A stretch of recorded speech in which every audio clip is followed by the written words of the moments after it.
Hello, everyone. Welcome to the Bagging of the Tea podcast. This is a weekly podcast where we discuss any gaming-related news. I'm your host, Philo, and I've got... Amazing Perkin, that's me. I'm amazing. And I'm Feather, I'm just kind of mediocre.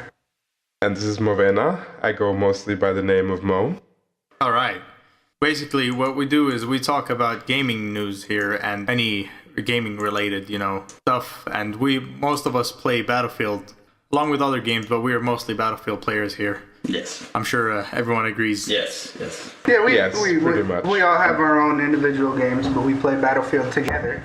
It happens. So, what do you guys think of the PlayStation 4? What do you think so far of what we've heard? I don't actually. I've seen the controller, and I don't understand the touch thingy on it.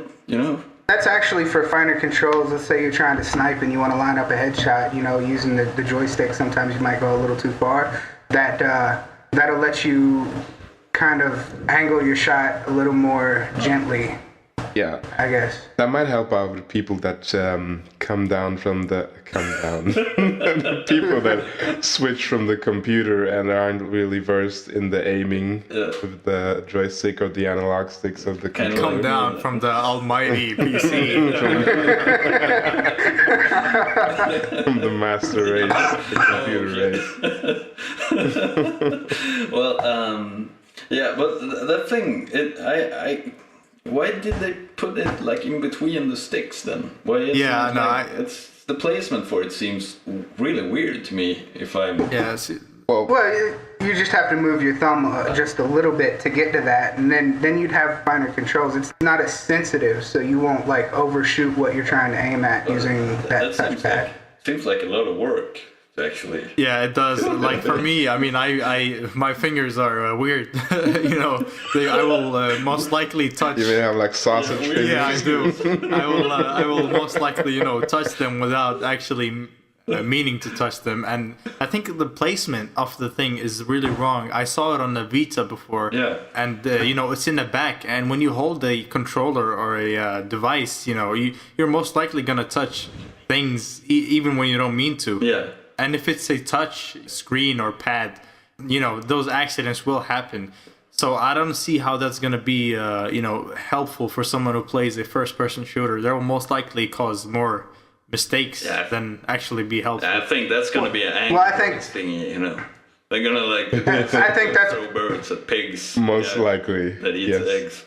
That's probably why we all play on the Xbox. Well, yeah. To be honest, I see them doing that on the Xbox I'm just too. questioning the placement of the thing. Developers might make use of it in different ways and stuff, not just with shooters, but like I said, with the birds and the pigs and shit like that. Yeah, you mean just like developers made use of the tilt axis on the PS3 controller? Yeah, that was a feature that, Perkin wouldn't know because he doesn't have a PlayStation. Never had one. I have a PlayStation 1. Well, yeah. On the PlayStation 3, Perkin, they have a feature where it detects tilt. So for maybe about 3 or 4 games, developers use that, say, for flying or something. You could tilt your controller for a barrel roll, but it was used 3 or 4 times at the beginning of the PlayStation 3's life and then never seen again. I remember a controller on the PC that did that. I was playing Motocross Madness with that thing, and it was horrible. The input lag was immense, and it sucked. If you're anything like me, you move with the game. Like if something happens, you move your arms or something. I don't know if y'all are like that. Like if Philo takes my tags like an asshole, sometimes I'll like jerk my hands or something. Yeah. Okay. I just think that this touchpad is probably another one of those useless features. Wouldn't it be better put to use like on the underside of the thing? Where you already have fingers, No, really. Well, to be honest, I thought that was where they placed it. That's where it is on the Vita. The Vita is on the backside, but why wouldn't they like put it there and make it? Because it was useless there too. Yeah, it's a useless feature. I don't think it's meant to be on a console controller. It might be useful for a portable device, but Yeah. it's not for hardcore gamers. As I said, it will cause mistakes more than it will help. Yeah. I don't like that feature. Well, maybe they should add some kind of toggle button, where you can actually press the button and then handle the touchscreen in the back. yeah. That might help Which- actually. That would be good for other games like Perk was saying with the Angry Birds or something, but that takes too much time in a shooter. Nobody's going to want to stop and hit a button and then fine-tune their shot. And, by the time you do that, somebody's already moved. Well, obviously that's for sniping. Like when you're in a battle with a super sniper, then you obviously have the time to fine tune. And then if you can use your fingers to fine tune your shot, that would actually be quite helpful. But Yeah, I think it will work with single-player games more than multiplayer games because single-player games have let me use the right trigger to move something or something like that, and people would like that. But I don't think it will work on a multiplayer. I don't see where it would be useful there. It'd be basically trying to play Battlefield on the PC with the touchpad on the laptop. oh, that's gonna suck. That would suck. Yeah, well, that thing disturbed me. I'm glad you guys explained it to me. So now I know. We mentioned the PlayStation 4. It's the PlayStation 4 looks really good in terms of graphics. I really like the Killzone 4. I think Killzone 4. Okay. The new one, Yeah, it looked amazing. I really like the graphics. It's what we want as gamers is graphics that are comparable to the PC, but we haven't got that yet. You saw Battlefield. It looks like you're running it on not even a low end PC when you play on the consoles. But it looks like they're kind of catching up now. Yeah, well, going from PC to console gaming, it looks sort of like if you were to go back and play a game from 10 years ago. It's the graphics leap. Well, I don't you're think it's seeing. actually that bad. I think 2 to 3 years ago, that would be more precise in terms of PC hardware. Well, isn't that the case though? These consoles that we use, like the 360 and the PS3 and, God forbid, the Nintendo, they are really old hardware by now, and They are. They've been live for too long. So it's about time something new happened. Well, you have to take into consideration that these consoles, the PS3 and the Xbox, they're almost 10 years old now, and the fact that they're that old, they're holding up pretty good, actually. I mean, if you have a PC of about the same specs as these consoles here, you won't get anything better. Imagine playing Battlefield 3 on a 10-year-old PC. That would suck. Yeah, that's not gonna happen. Speaking of Battlefield, did you guys see the Battlefield 4 announcement on March 26th? I saw an invitation. I I haven't saw an seen invitation, but I didn't see anything really related to Battlefield 4. It's just kind of speculation right now. It might be some kind of rumor that got started, like that rumor I started about all of us playing Halo together. And then nobody showed up, and then I just kept quiet about it. Maybe EA will handle that thing the same way. No, EA released like a real RSVP now, inviting everyone. Basically saying DICE invites you to the unveiling of Battlefield 4 on March 26th, and they released a wallpaper with a new character. Where we previously had Sergeant Blackwood, we now got a new guy, and there's vehicles behind him in the picture. I'll send you guys the link. You guys can see it. So we can basically deduct that Battlefield 4 is going to contain a guy and some vehicles. Maybe a gun. Maybe a gun. Maybe a jet or something like that. Some kind of four-wheeled vehicle. Maybe one with tracks as well. Then. Yeah, maybe one with tracks as well. Yes. Definitely going to be a map or two. Yes. Remember, folks, you heard it here first. Oh yeah. Yeah, I just posted the picture. You guys can check it out. Yeah, it appears it's going to be rainy as well. Well, see, that's what It's gonna people be wanted. rainy. That's what people. So the wanted. weather engine is probably gonna be further a bit. they Yeah, might people have. wanted dynamic weather with Battlefield 3, and they never got it. You know, it can be snowing at one point in the match, and then it would rain or something like that. It's I don't know. It's a small feature, but it would be pretty nice to see that on Battlefield 4. Yes. That would be interesting. It would also be fake. When have you ever been in a rainstorm that suddenly turned into a blizzard? Oh, that happens here. Yes. Trust me, that happens here. I've been there. Yeah, it happens here a lot. You know, you can have sunny weather, and it would actually snow like the next hour. So, yeah. Oh, well, America. America. Speaking of that, Don't get that. to actually achieve that, wouldn't they have to have a new engine, or are they still going to use Frostbite 2? I'm almost certain Anybody that know? Frostbite will be used again.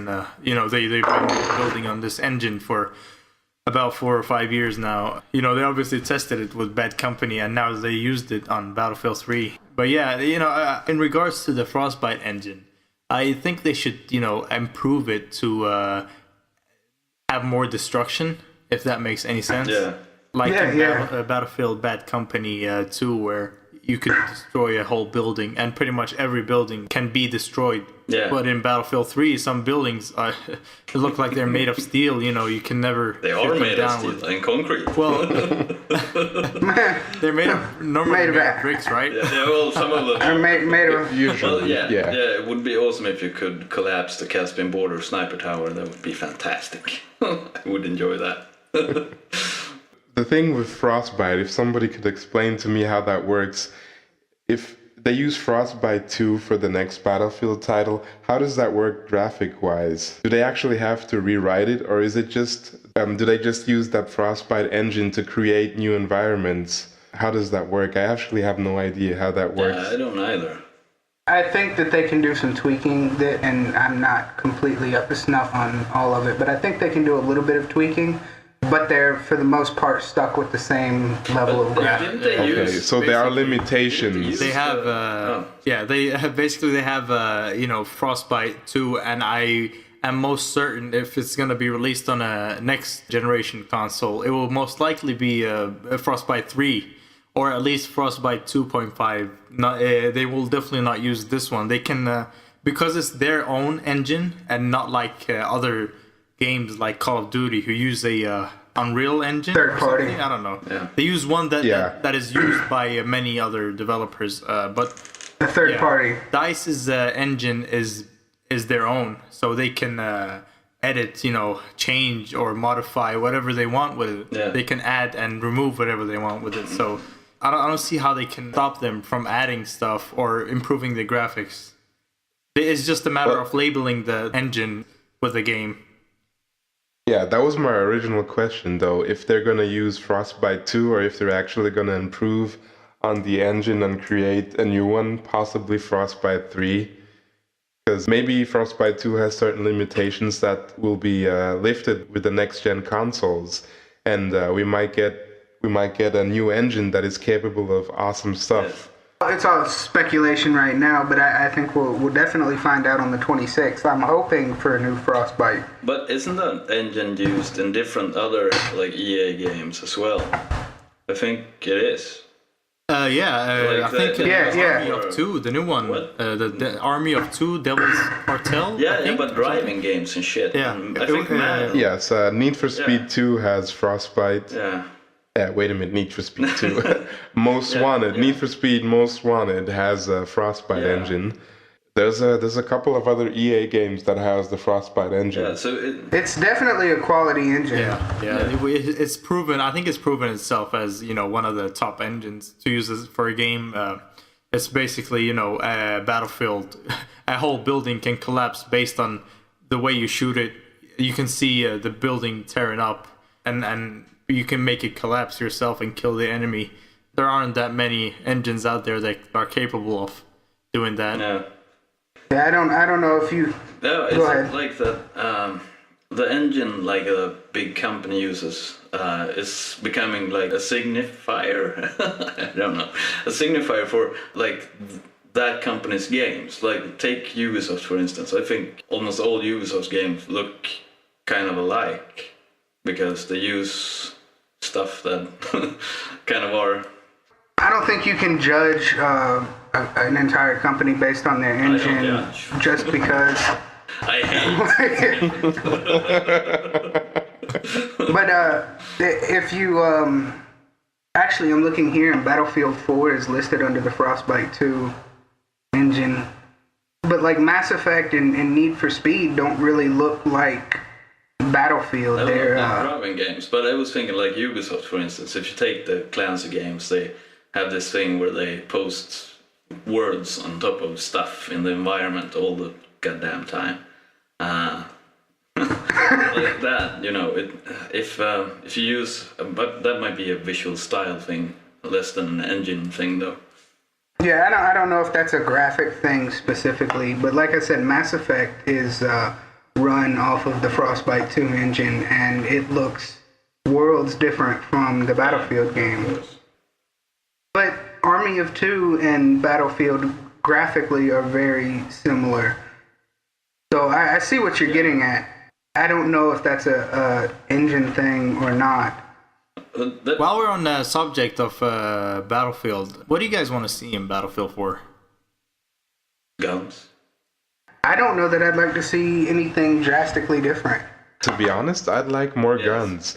I like a variety of guns that actually act different, you know, because with Battlefield 3, in the beginning, the games were different. There was a whole spectrum of guns, and they were all different. They all had their specific uses. And I feel like with this last DLC, the guns have been balanced so much that it doesn't really matter what type of gun you use. Basically, it all counts on your skill. Of course, there will be guns like the MP7 or the P90 or the F2000 like that will give you the edge when you're going one-on-one close quarters. But apart from that, I think the guns are pretty much balanced out, or as balanced out as they can be. And I would wish for BF4 that you actually have guns that act completely different in certain situations, like guns that are completely beast on middle to long range and basically pretty much useless on close range because of the limitation that comes with a gun that is designed for middle to long range. Yeah. Yeah, that would be interesting. That's what I miss on Battlefield 3. That would be nice. I've always thought that there should be more guns. I would rather play. I was talking about this with someone the other day. I would rather play DLC that had new weapons and equipment than DLC that has new maps. New maps are nice once in a while, but when you have a certain amount of maps, then there's an oversaturation, but you never run out of fun with a bunch of guns. I'd like this. Isn't that the Go ahead. point? Like, the guns should be, like all the weapons you have in the game, they should be maps to accommodate those weapons and the gameplay that those guns give you. Like, so you don't actually balance just the guns, you balance the guns for the maps, is what I'm getting at.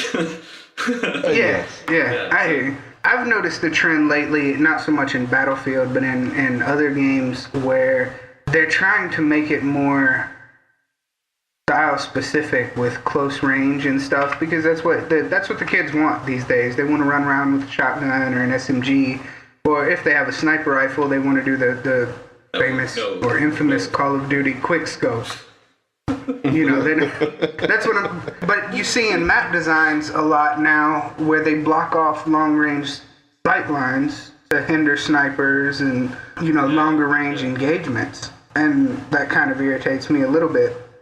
If they actually did what you said, if they actually had maps that were more like this map is more long range, this map is more close range, then that would be really nice. But let's take the new Call of Duty, for instance. There's not very many places in all of the maps on that game where you can get long sight lines for sniping or long-range assault rifle fire. They block them off. They'll put just like an arbitrary bus in the middle of something so you can't see all the way to the other end of the street.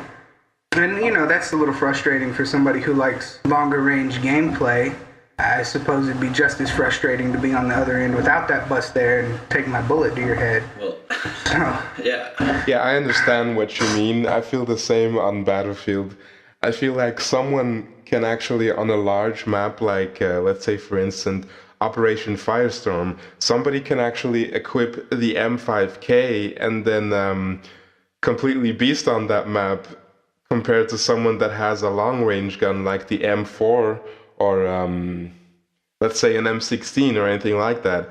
Because I feel like the M5K is a PDW and you shouldn't be able to get someone long range like you can because there's basically no recoil on that gun. And they should actually balance those weapons more on Battlefield 4. Yeah, make a difference between close combat stuff and ranged and mid. Between close combat and long range. Because I feel like I can equip an MP7 and use that gun on whatever map I play. It doesn't really matter. Because I will always hit the target with that gun. And they should actually start catering to players that actually want a challenge and not concentrate so much on pleasing everybody that plays this game.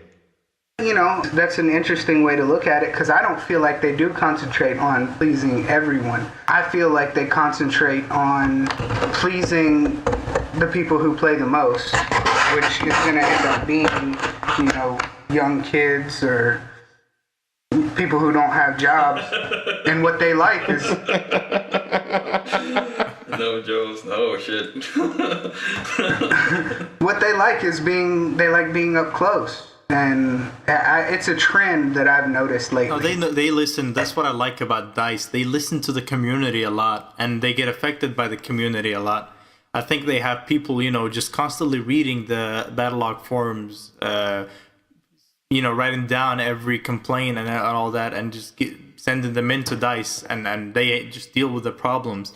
Like, we see a lot of people who just don't like being killed by a gun, and then DICE goes on and nerfs that gun, makes it completely useless because a group of people don't like it.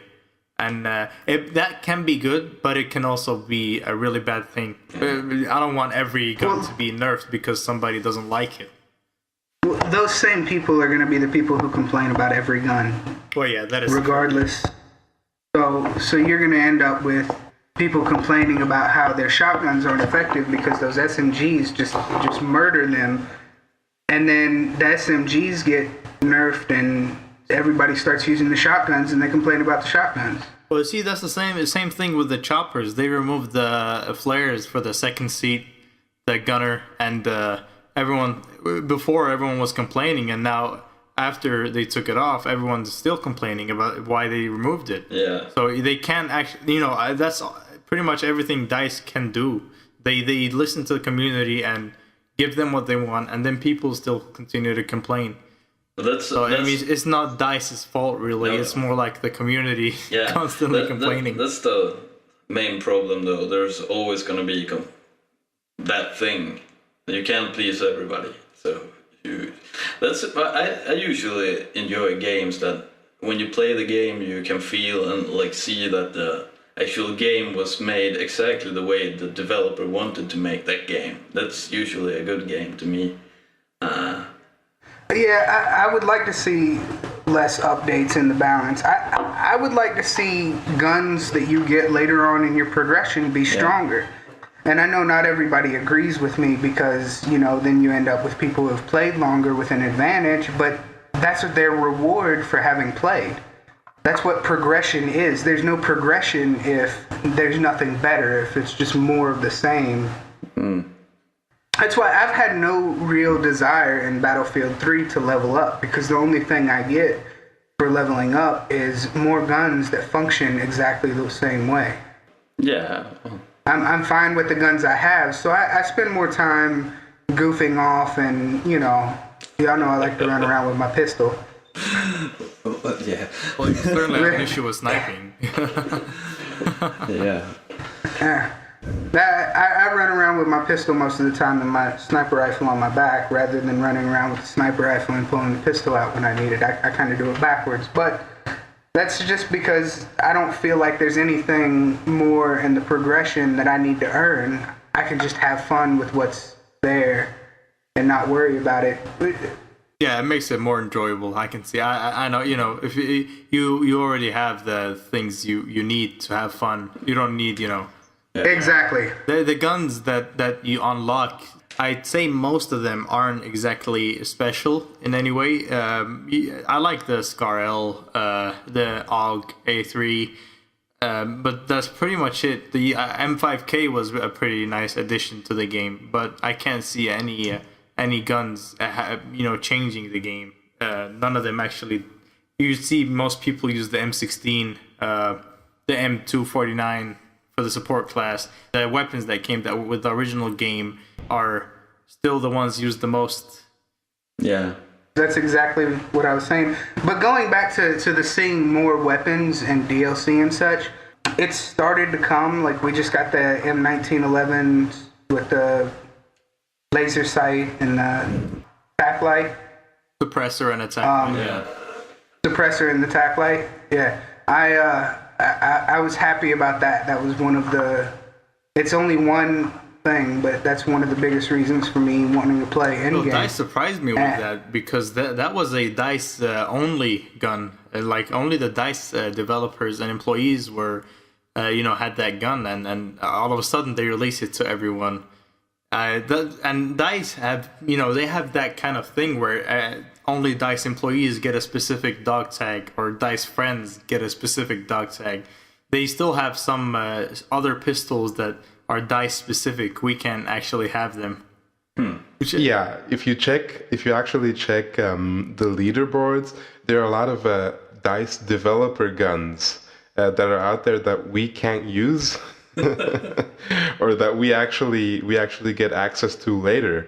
And if you check the leaderboards for that gun, like the M1911, all the top people, they're developers right now. I'm sure it's gonna change in a couple of weeks, but as of right now,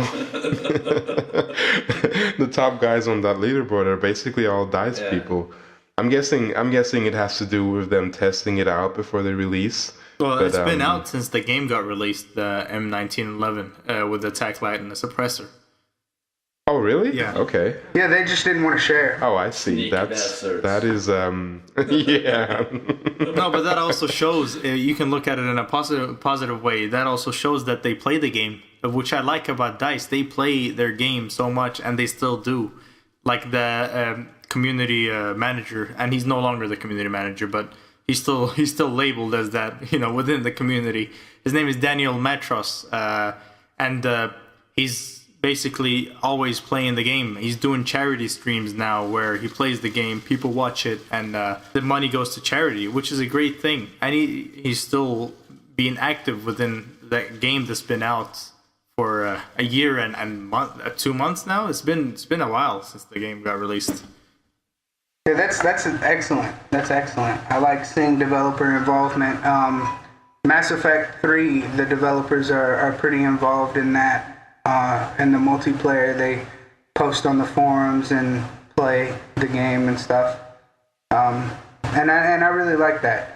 I like being able to play with the guys who made the game, and I like seeing that they still enjoy playing what they made, and they're supporting it, and they're not expecting us to support something that they've moved on from.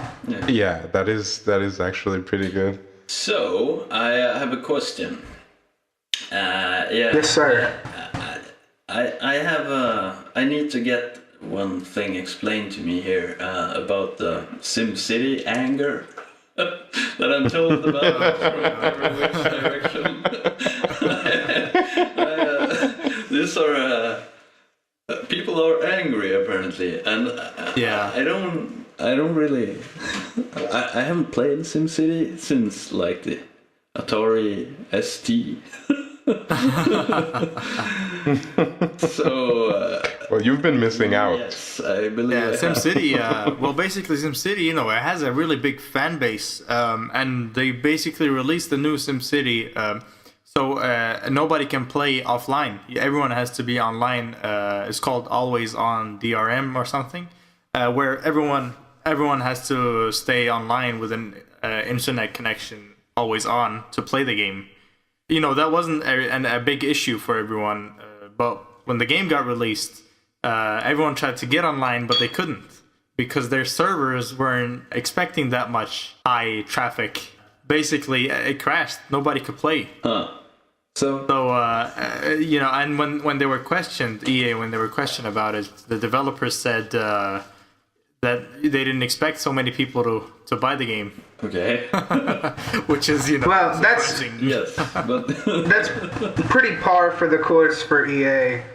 They don't really pay attention. Their developers are pretty good developers, but the publisher EA is pretty shit. I think we can all agree on that. I find that very disturbing that a multi-billion corporation can actually come up short like they did. That is disappointing, to be honest. Did they blame someone for that, or did they just No. EA doesn't blame anyone. was- They just say they're working on it. because No, the thing is, they actually told people. So I was thinking, They actually told the people that they don't see a fix or a patch coming out anytime soon to Okay. make the game offline only, or make people play it online offline. So it kind of Sounds just like EA. It shows what kind of management is up there at EA. Well, I understand that whole fact about always being on. I'm sure for the next couple of months that will help against piracy, but in the end they will find a way around it. And There's already I feel been like released. there's already released something to make it offline. It's a mod, but it I see. makes it so people can play offline. Well, But it shows that the community is more willing to fix the game than the actual developers. that sucks. that is true. I don't think they should have been surprised by it at all, by the volume of posts on the internet that people were making about how excited they were about the game. I mean, it's not a game that I was into, and I've thought about checking it out, but I haven't. But I do know that there were a lot of people talking about that game. They should have known. Well, the thing though, it seems to me like you can't play that game without an internet connection, right? Like as it is right now. And Yes. like laptops are pretty powerful nowadays. So I would imagine someone would actually want to play that game on a laptop, on the bus, for instance, or on a train, or just go. Well, I understand why they do it. Where there is no internet connection. So They do it to try and help counter piracy, and I understand why they do it, because piracy is killing computer gaming. That is true, because computer games, well, at least here in Switzerland, you can take a console game that is anything between 50 and 70 euros, and then you have the PC version that is at 30 euros. And I feel that is entirely because of piracy. They have to keep the prices low so that people actually buy the game instead of just downloading them and playing them for free. Yeah, but I think So this is some kind of countermeasure. But they would.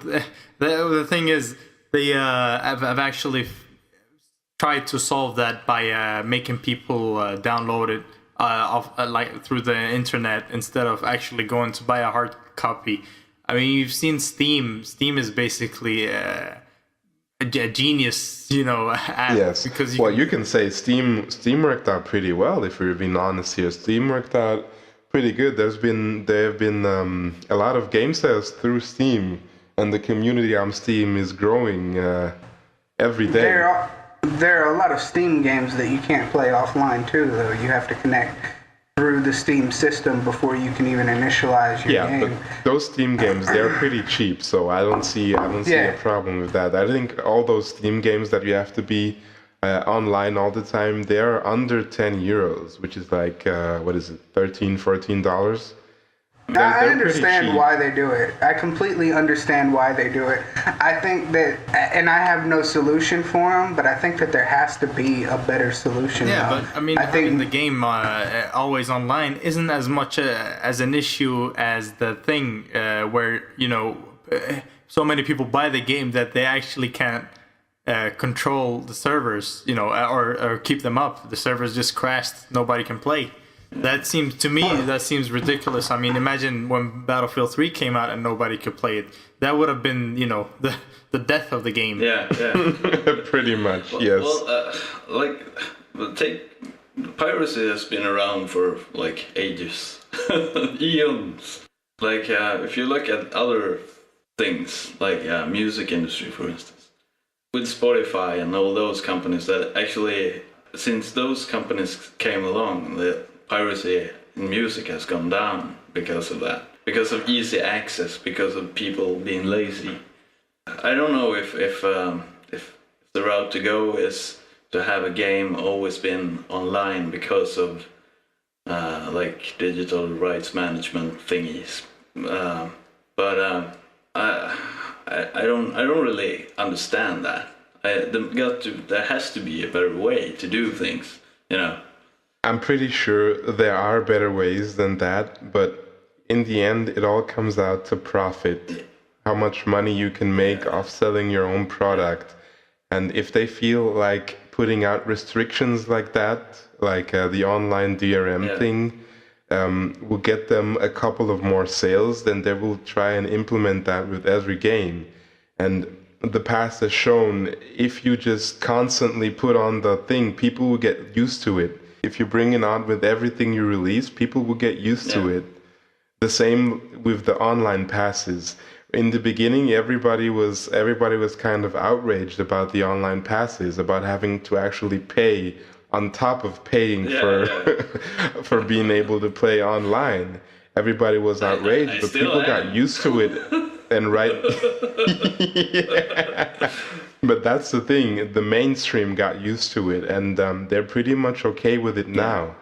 Right now, if you buy a game secondhand, basically you have to buy an online pass. I think that's going to be the same with the online DRM. People will get used to it, and that'll be the new thing. That'll be basically normal. That you have to be online. And if you think about it, we live in a day and age where connectivity is available to everyone. Like everyone has some sort of internet connection. Yeah.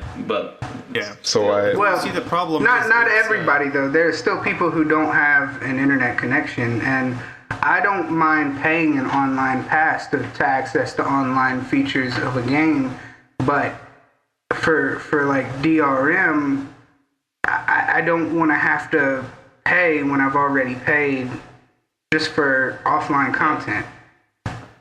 And that's not something that I ever want to get used to, and I don't think it'll work at all. I think that if they try to go to that model, it's going to flop. If I want to go to a desert island somewhere, sit there with my laptop and play SimCity, I want to be able to do that. Who would have thought of that before? To a desert island to play video games. Yeah, well, if I want to do that, I should be able to.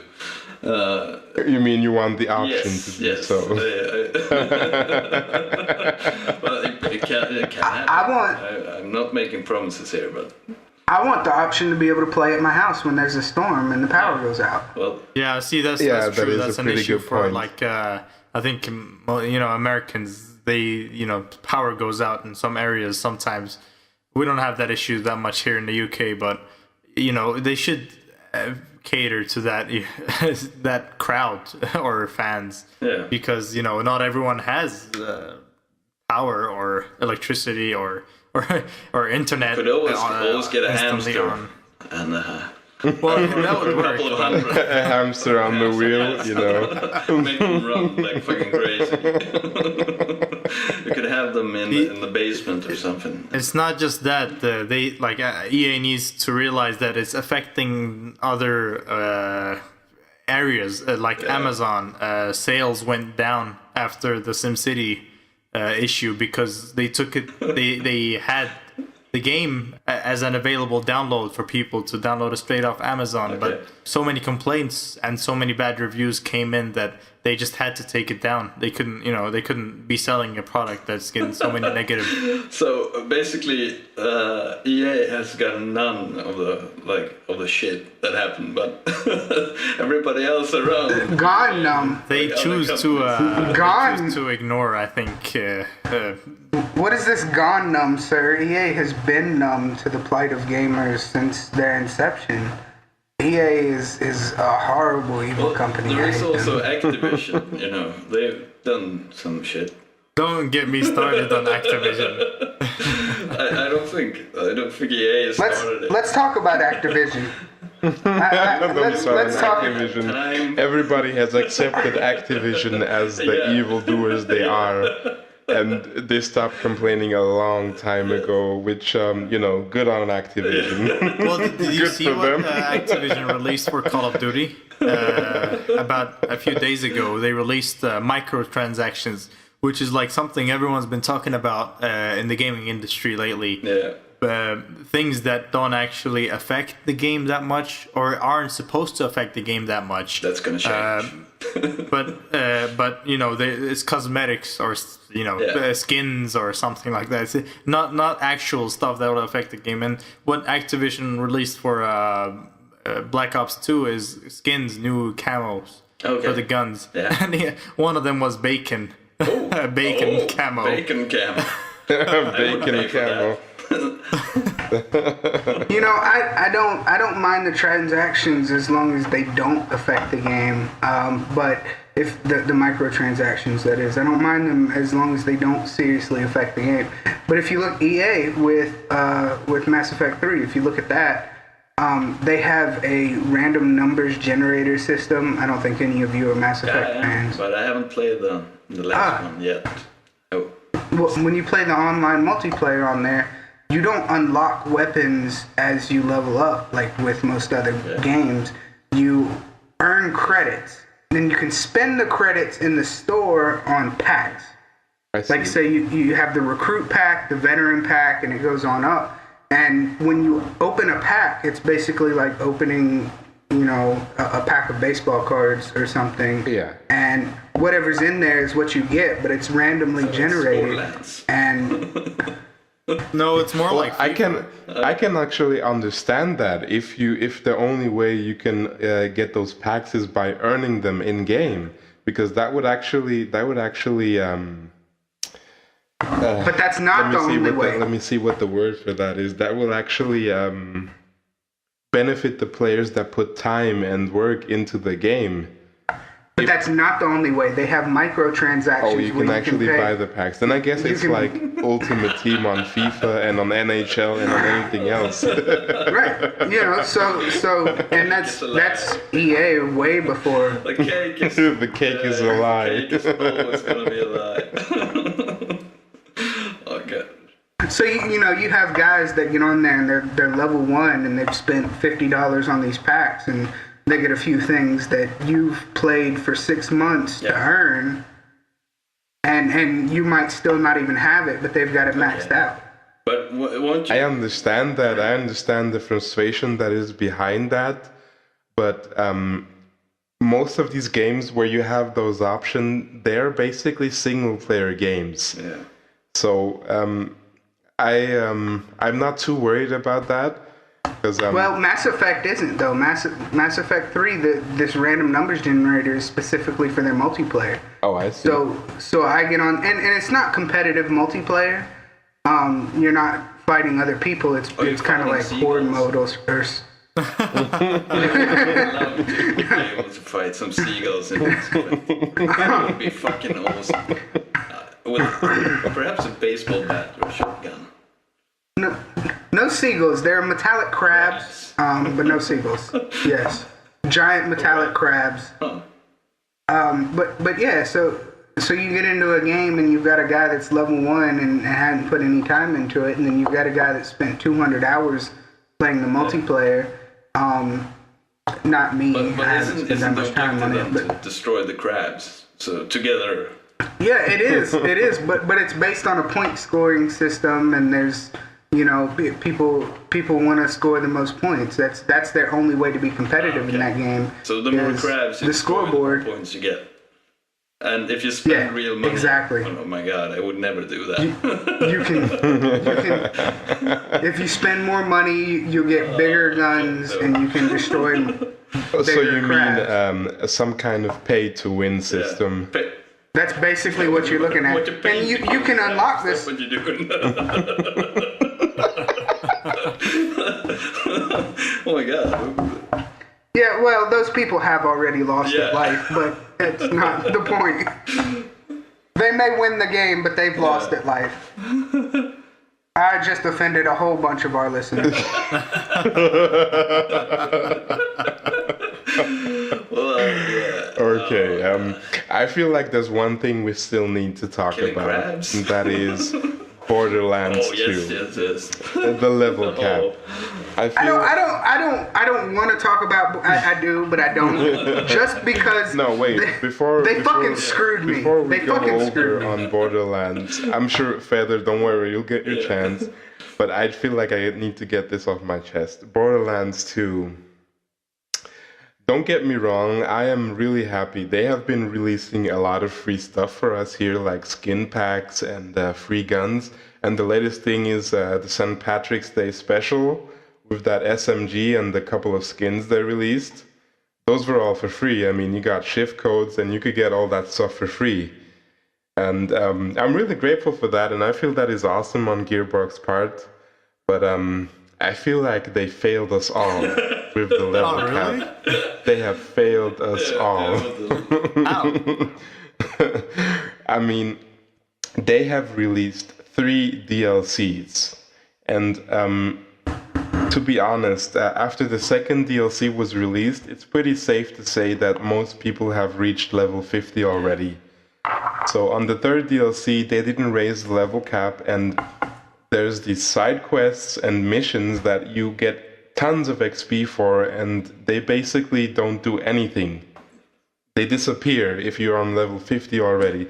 That's why I've actually saved myself those side missions until they raise the level cap. Yeah. I feel like it's a shame what they're doing. They've painted themselves into a corner by doing that, because they said they were going to raise the level cap, and then apparently they didn't anticipate some kind of they didn't anticipate their work they would have to put in to actually raise the level cap. They promised, at first they said they couldn't release, a new patch or a DLC that would increase the level cap because of technical restrictions. Yeah. But then they suddenly announced that they're looking into it, a level cap increase. And since then, we haven't actually heard from them about it. Oh yeah, they have actually commented on that. Randy Pitchford actually commented on that on Twitter, and he said level cap is harder than they expected, and it's really expensive. So we should give them a break. That's what they basically said. Well, expensive. That's not an excuse really for compared to the success they've had. They just succeeded with one of the best games Gearbox or 2K has actually ever released. Borderlands. Yeah, I 2 understand that. I understand that. I'm not saying like that it's too expensive or anything like that. I'm just saying that they failed. Someone failed miserably, and they're passing the blame around. They're saying that it's too expensive to implement a level cap, and we should be patient and wait around. It's never too expensive for a gaming developer, because they've got. I don't see them starting this game with a level cap expansion. I mean, if you get the achievement for level 50, it says capped out for now. Yeah. So that means they planned on raising the level cap. And they can't tell me a multi-million company can actually implement that in a game and not think about the cost and the effort that is between that. Not especially if that is the second game they're bringing out. It should have been planning done in that. They should have been planning for that since the very beginning, and if they didn't, someone failed miserably, and he deserves to be fired. Story and character aren't enough to drive that game. That is, it's guns. It's enough to drive initial sales, but it's not enough to drive replay. Well, like if you play the first game, what it is it's Diablo with guns in first-person view. That's what it is. And if you don't get to be all powerful in that game, it kind of sucks after a while. And like, for instance, I wouldn't necessarily want to get the level cap raised. I just want to have all the things in the damn skill tree at once, so I can kill everything at once. That's what I'm going to do. Greedy ass. I'm not able to because of them fucking shit up, apparently, for some reason.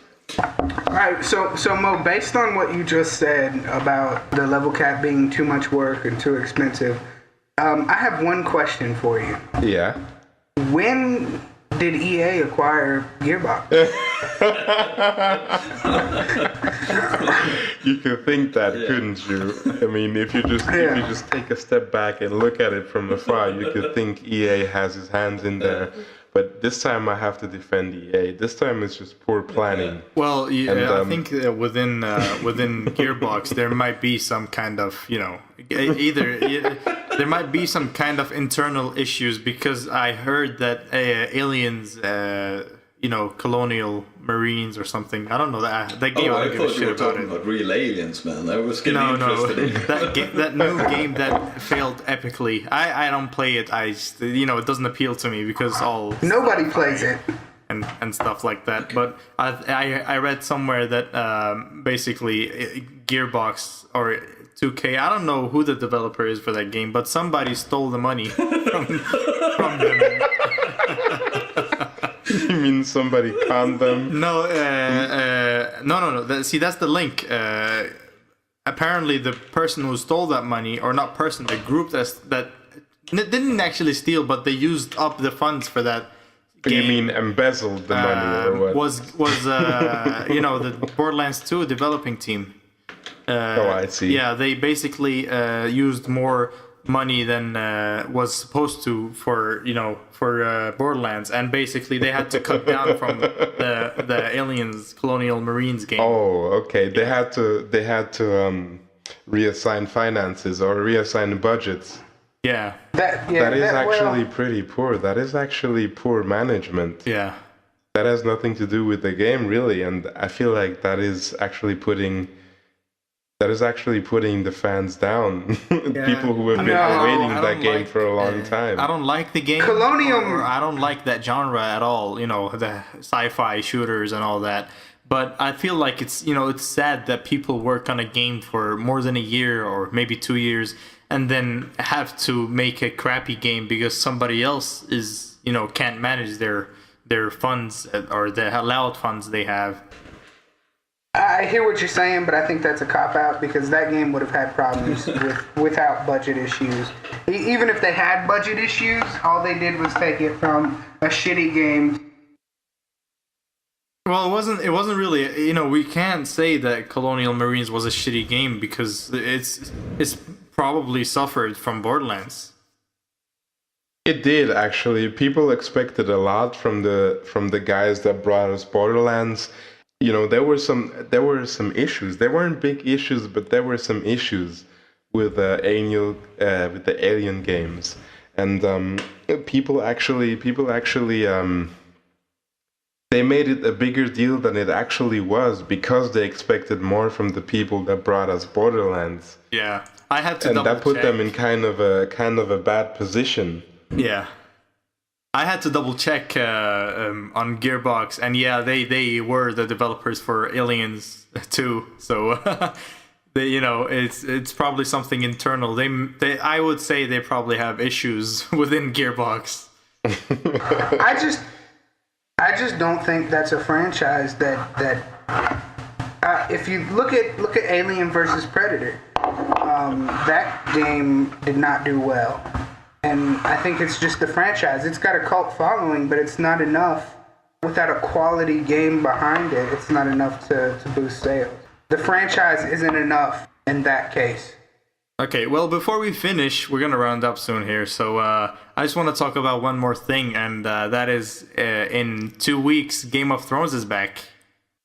Game of Thrones. Yes. I'm not sure even. I think that's book 4 that's coming out right now. No That spoilers. is actually no spoilers. No spoilers. Don't worry. What you want to do is, if you're the reading person, what you can do, and that is actually pretty awesome. I did that, and I'm telling you out of experience, it is fantastic. What you can do is you can read the first book in the series, and then after you read the first book, you watch the first season. And there's so much stuff that you will notice that doesn't come up in the show, but you'll through experience you'll know what's going on. And then you read the second book, and then you watch the second season. Well, I've been told the books are more than a season in the show. So, like, the first book is about 2 seasons in Game of Thrones. I don't know. Well, they're very long books. I was really surprised at how quickly they moved the show along in comparison to the books. They could have, look at The Hobbit. They're turning The Hobbit into a 3-movie series. And that's one book. They could have spent a lot more time on it and gotten a lot more in depth on the TV series and never ran out of material. I don't know what they're going to do in another 2 years when they reach their limit. George R.R. Martin doesn't release those books very often at all. I think it was 5 years between the last 2 books. Yeah, it was. So they're going to run out of material in the middle of the show. Nobody's going to know what happens as quickly as they're moving along. But that's my only complaint. I'm looking forward to it. Yeah, I can't wait. I mean, yeah, I'm a huge fan. I'm a huge fan of that show. It's just amazing. I'm not going to say any spoilers or anything for the listeners, but if you haven't watched Game of Thrones, you better start now. You have 2 weeks to watch it. So it is an awesome show. Yes. If you don't have HBO, just buy the find DVDs, yourself a they're place out. where you can buy the DVDs or the Blu-rays, or you can rent them. The show is awesome. Yeah, season 2 came out. The season 2 Blu-ray came out, I think, last week. Yeah. Yeah, and It is kind of a shame that HBO has all these ridiculous contracts, and it would be awesome if you could just watch Game of Thrones on Netflix. It would be But, awesome if you could watch a lot of things on Netflix. Yeah, but I understand. Netflix wants everything, and because Netflix wants everything, people are gonna demand a lot. Yeah. So Well, we're most likely not to get a couple of stuff on Netflix just because of that. I did read the books and I watched the series, and I would recommend them both. Yeah, Game of Thrones is an awesome show. There's an on-demand version of that. You can watch 2 seasons all at once, all in one sitting, if you have the time. yeah, I'm pretty sure everyone's gonna do that if they start watching. There is no going back once you've started. But Don't watch it if you're easily offended, though. That's if you're easily offended. It things is affect very your graphic. sensibilities. It is very graphic. It is very sexually explicit. It's very offensive sometimes. Incestuous. It is very offensive, that is true. But it is a fantastic show. It is. Real quick before we wrap up, I didn't get to explain my outrage at the whole Borderlands situation. I was very, very upset. I got the season pass for Borderlands. Everybody's doing the season passes now. It's nothing new. I downloaded the Pirates Booty. Pirates Booty? DLC? Yes, that was the worst DLC of all of them. By the way, I downloaded that and I didn't play it yet because when it came out really quick. I was impressed with how quickly it came out, but I was also burnt out on the game, so I didn't play it when I downloaded it, and I haven't gone back to play it just because I've been so pissed off. I went back to download. What was the second one? Was the second one Mr. Torg's campaign, or was that the second one was Mr. Torg, I think. Yeah. Yeah, the second one was Mr. Torg, yeah. Mr. Torg, I went back to download that one when it came out, and I was going to play that night. I didn't have a season pass anymore. Okay, It was just gone. That might be some kind of mistake or some kind of error. You might want to re-download the season pass. Well, I tried that, and you know, I called Microsoft, and I love Microsoft. I love the Xbox. I have a PlayStation 3. I don't spend much time on it. I have a Wii. I haven't touched that in a year and a half. But I called Microsoft, and I tried to talk to them about it. I spent an hour on the phone with them. The response I got was, "I'm sorry, sir, you'll have to try back later because we can't pull up your account right now." All right, we're nearing to an end here. Just imagine some kind of end game type music around here. I'm pretty sure we'll have that by the second episode.